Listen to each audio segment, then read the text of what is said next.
let's shift here for a second. Okay. You mentioned Foucault, and immediately in my mind, the body. Yeah. The body. Kind of your opinion on as to why this reclaiming of the body at this point in time, this sort of theorization and thematization? Well, it's very simple to me. The 20th century has too many bodies. The world has too many bodies. More people are living now than have lived in the whole history of the human race. That's one thing. Overpopulation, starvation, scarcity. Two, what technology does to the body. I think it's not only a quantitative difference in our capacities to kill, maim, and mutilate, but qualitative. Death, as Johannes Fabian says in his famous essay, that How Others Die, death is something that happens to other people. You don't observe your own death. But it's poked in your face in the 20th century with images of dead bodies, dying bodies, starving bodies, mutilated bodies, incinerated bodies, as in the Holocaust. I saw some statistics yesterday. The average number of males murdered in the United States is 4 to 74 times greater than the average number of males killed in any other country. 74 times greater than the number of males. Let us say your chances are. And as for black males, in the United States, murder is, I think, a reflection of, caused in large part by the atmosphere created by the horrendous powers of destruction that modern technology provides. The byproducts of that technological mechanism in the forms of poisons, atmosphere, the production of new kinds of disease, of which cancer is one, and probably caused by the conditions of modern, and so forth. Plus the very prospect of the destruction of the earth, or life, or human life. I think that the vulnerability of the body raises those questions. It leads Foucault into construing the history of the body in terms of the history of different kinds of cares. How do you care for the body, right? Conceived under these idealist terms in ancient Greece and Rome, Stoic notions of exercise and so forth. Different ways of construing the body, but also I think it has to do with the fact that in our time we recognize, and this is in part a result of feminist attention to gender study, that one's body is a construction. So when people talk about the body, and feminists say whose body, what they're saying is that the body is a social construction.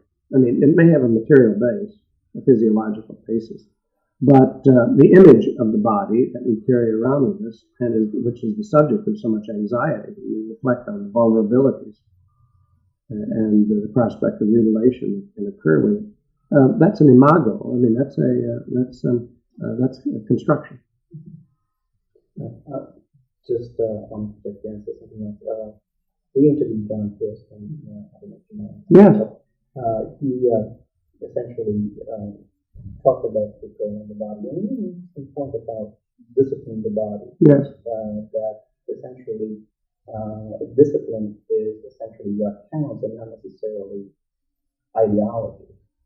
That if you could discipline the body, do some things, then it doesn't matter what the person thinks.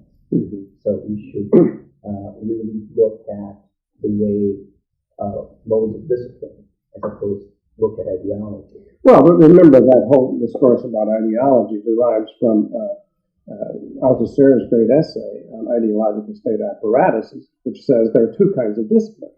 That is, say, ideology, the ideological state apparatus, and then what we call it, the police state apparatus. Let us say, on the one side, you have a discipline by introjection of the codes sent out by the dominant order, above all to its own members as well as to the subordinate classes.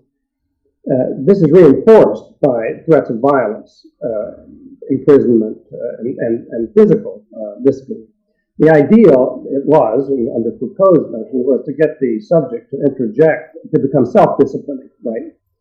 Now, this may be right about this, but I've always seen what Foucault's great contribution was to this. That is to say, he raised the question: how can you really tell what is the actual ideological? I mean, after all, in any given period, there are ideologies floating around. What is the real effective ideology? He says, in order to find that out, for example, in order to find that out, you have to go and look at the way you see that ideology always sets up some distinction between the licit and the illicit.